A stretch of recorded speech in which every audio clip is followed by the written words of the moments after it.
general rule of thumb here? Yeah, on many different levels. I got to preview the board in there and kind of see what the responses were there. Put it in your own words.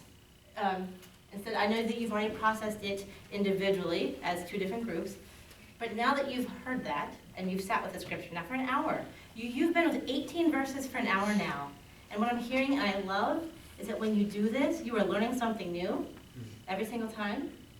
We're always in awe at how much action is actually going on, and the promises that we are pulling out in God's word each and every time, just time and time again, speak to us each and every day. So that was definitely a common theme that I've been hearing each of these different sessions. But what about for you in particular with this story? Whether it's how it relates to you personally, or the co-op, or the congregation. What are some parallels? So just as a whole, because I think we've unpacked the story.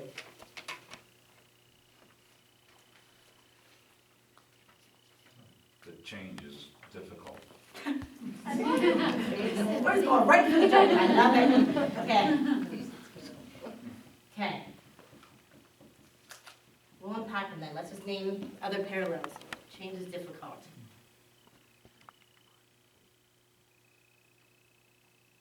We were talking about why I had suggested the mentioning of water, and for me, I'm a swimmer. If I don't swim every 2 or 3 days, I'm really grumpy. And going back to our baptism and thinking of how water can be healing and renewing from a faith standpoint, but even a literal standpoint, for me going for a swim or with this hot weather, going home and taking a nice cool shower. So maybe as we're doing this, we need to really go all the way back on our own personal journey. Which is the tradition behind the holy water that you go through in the church. Holy water. Yeah, so water is healing, refreshing. The reality is necessary. Without it, what happens? So we need it. We need it. So, yeah, to make that connection to the baptism, that's wonderful. And yet, so what we see in the story, though, is that we know that we need water, but God is the God of all. God steps on the scene and can break all rules, can obliterate all boundaries, gets rid of left side, right side, what's wrong, what's right. And God is God. And when God shows up, big things happen all the time. But we're often not looking for it, and nor do we expect it. One of the things we talked about in our group was that God never stops working. Is that a parallel with the co-op? Because that's what I want to put on here. Is it a parallel? Yeah. Good. I mean, so we're confused. Okay, yes. That's a good one. Yeah, because we really want to, we're drawing some parallels now. Okay, so God never stops working.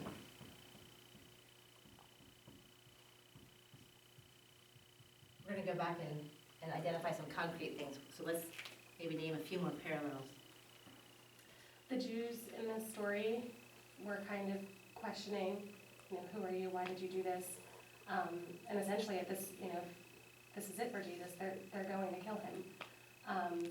And just as they were questioning this change and who are you and what are you doing, we are questioning. So questioning who is God and what is God up to. Right. Good.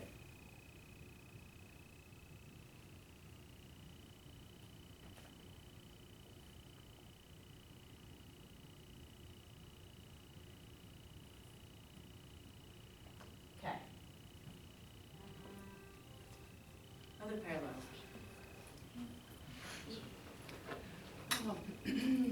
The man from the hill had to let go. He had to rise, and he had to walk.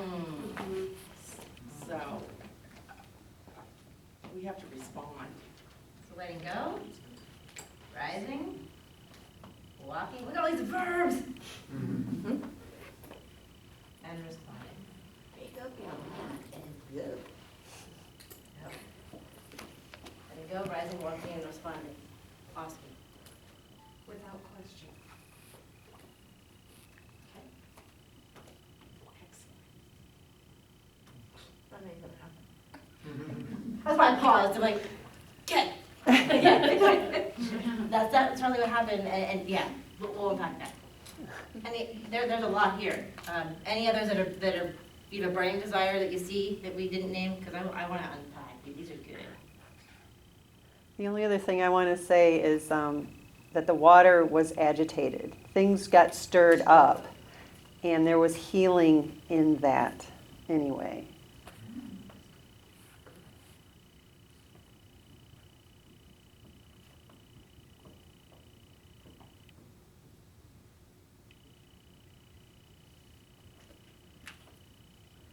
I often think of the healing stories as there's a new beginning with an unknown future. Yes.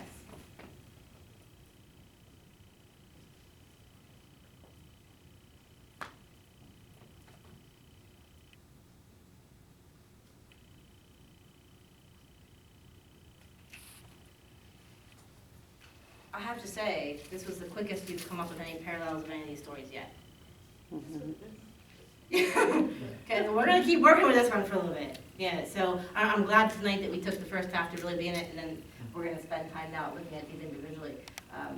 Because yeah, I think when we look at the action that's going on, those are all of the same things that we have going on here. You kind of have maybe 38 years of stagnation, in this lame guy by the pool.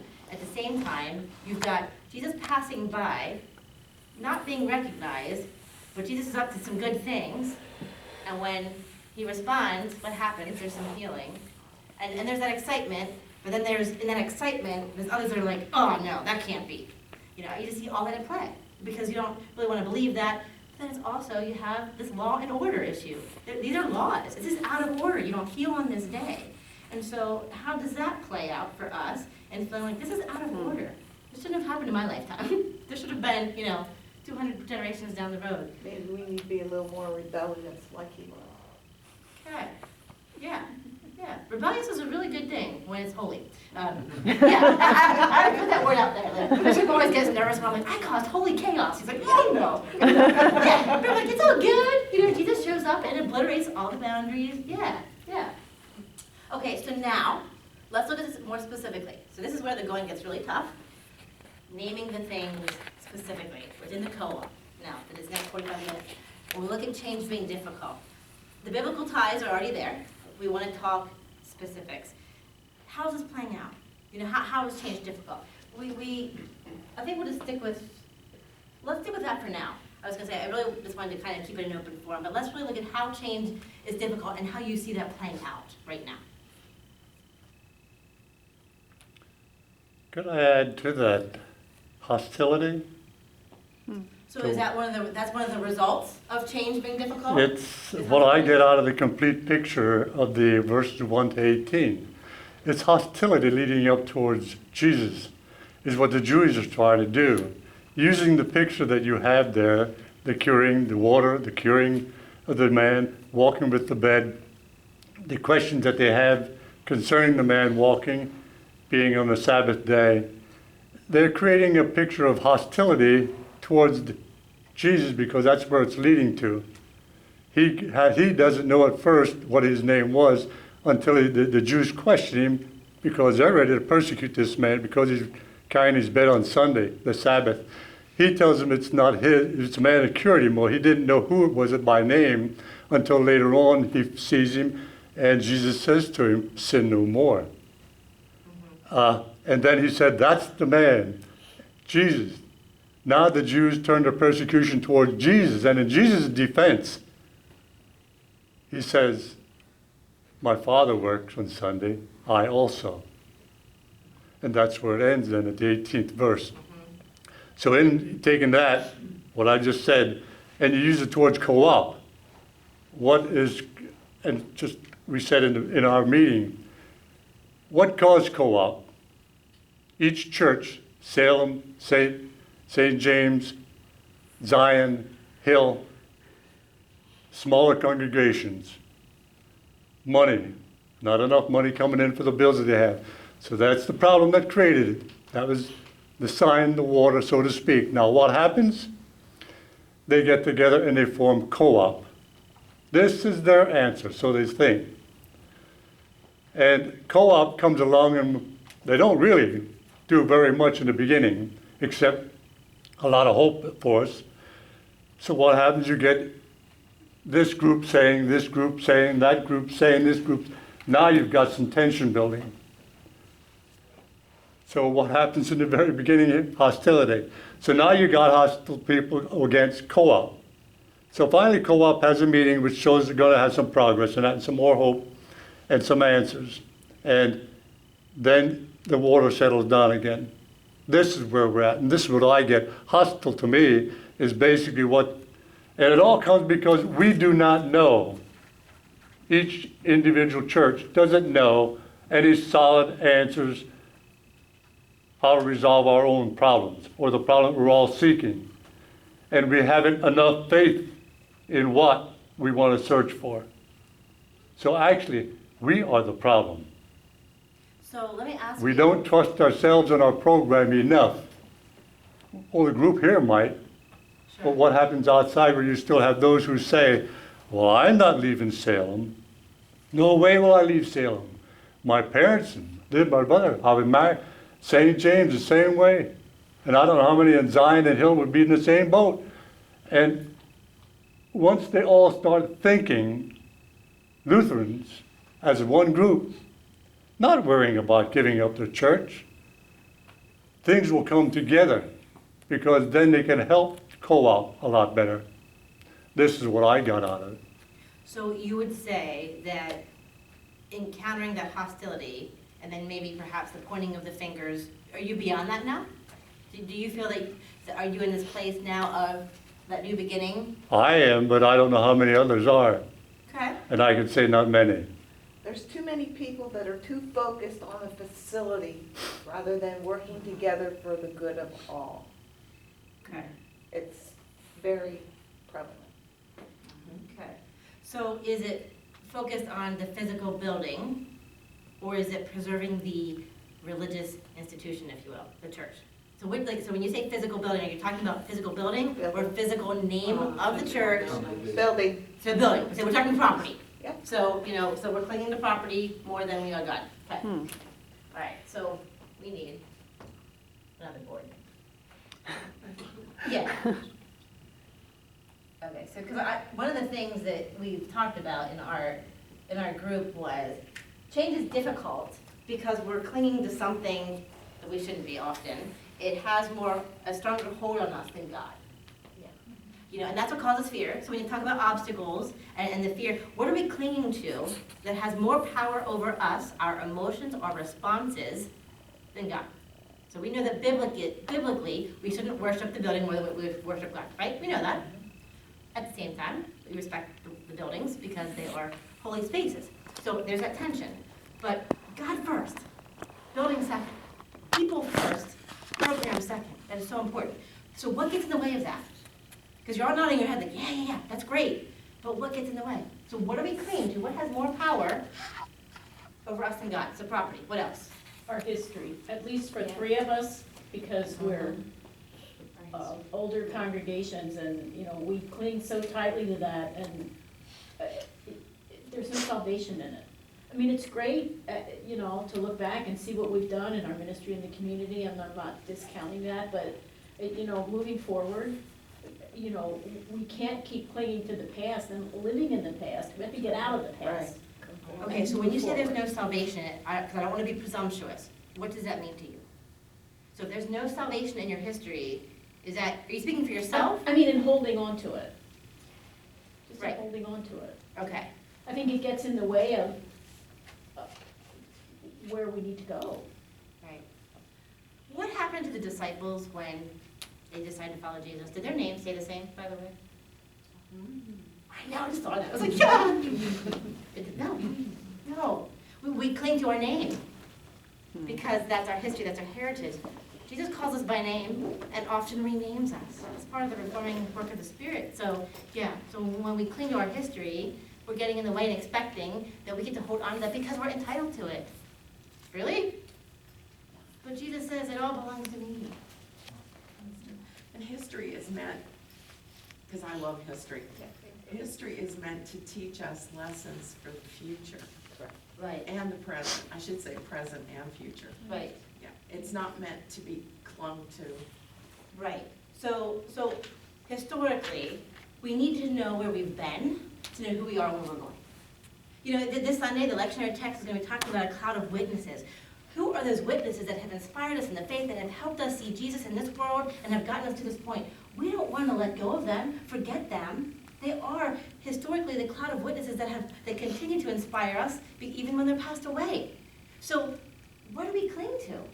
The history, you can't erase the history. It's there. It's in the books. But that story, that his story, by the way, his story, is part of the greater story. It's not our story alone. You know, it's God's story. So what is the next chapter? So what else do we cling to? Fear. Okay. What are we afraid of? Change. But let me push that further though. Okay, so fear of change, what do we not want to let go of though? Comfort. What brings you comfort? I'm sorry I'm pushing you, but I'm trying to get Doing it always the same way. Doing what we always did. So you like that? Oh, that was Sitting in working the for you. same seat. Was it working for you? No, it worked for me. Was it? You're all afraid to shake your heads on one or the other. From what I experience, and what I hear when I'm talking to people, not just from my home congregation building, doesn't matter, is fear of what other people will think. Okay. So, Perceived. Other people will be. other people Others' opinions. where it's almost, I don't want to say cliquey, but Do it that way, oh heavens, we couldn't do it that way. So is it fear of breaking away failure? from, Like, breaking away is- from the norm. And maybe if you are someone who was anti-co-op and now you're like, hey, wait a second, there's something good here. But then Oh, you're yeah. afraid Oh, yeah, to, that's you're a afraid fact, to be yeah. like the positive one. Like the Apostle Paul? Um, Conversion? You know, when we can name, I mean, the things that you guys are feeling, that we're all feeling, they're so biblical.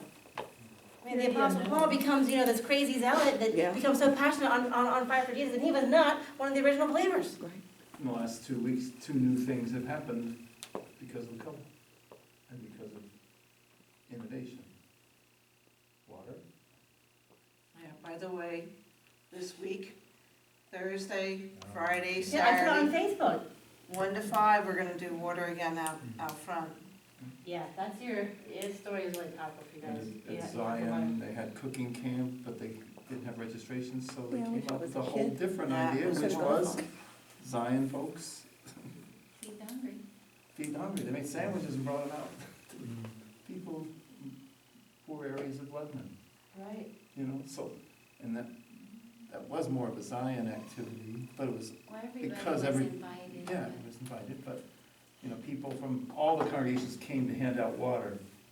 So you guys are letting go, rising, walking, and responding with 2 new initiatives now. So you have the water, providing the water, and lunches.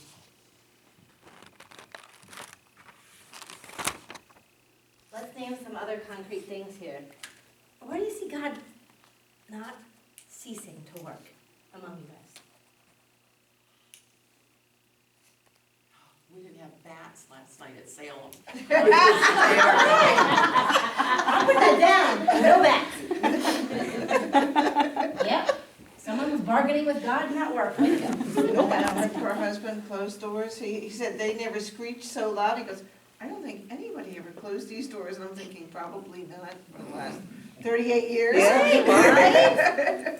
They all look the same when I was a child. Yeah, those were the doors that were probably still open.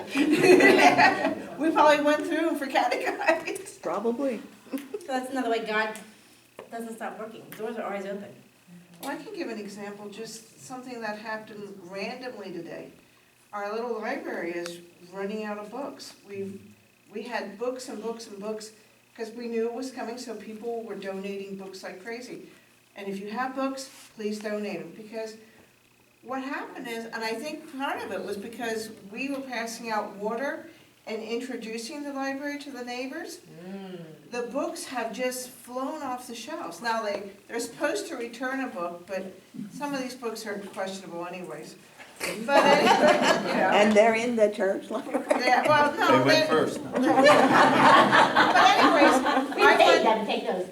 I went and bought some books up at Blue Mountain Thrift Store. Just, and I had a just divine, whatever, and a conversation, and it's like, by the way, what do you do with donated books that are just kind of little worn and may not be, or you have doubles and triplets? Oh, we throw them in the dumpster. And it was like, oh, let me introduce you to something. And I happened to have my phone, and Lisa put a donation call out through Facebook. So we went through Facebook, and I also went through, this is the Lutheran Co-op, this is what we, well, I got a phone call this afternoon, about 3 hours after this initial conversation.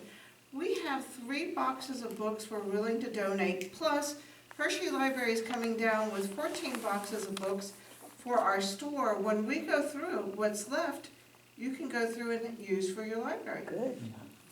So all of a sudden, it just turned that quick. Absolutely. So do you see how letting go, rising and walking and responding led to a new beginning with an unknown future? We don't know what one ministry will lead to. Right. We don't know what spiritual need we'll walk and we will encounter, but when we respond faithfully, it will be there. You know, and that's the fact that you are now involved in the community even more. I mean, you guys are very community driven, obviously, but here we are, more and more connections. Yeah. That Our water is a classic example. Friday night, no, Sunday night, when we decided we were gonna do this water, we decided, you know, we cleared Salem and we found some volunteers and we landed up, we identified 1 case of water. So then it was like, I guess this was my idea, I better go out and buy some water.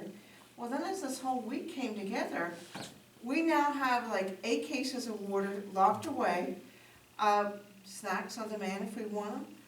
We have all kinds of things that all of a sudden, everything just opened up and fell into place.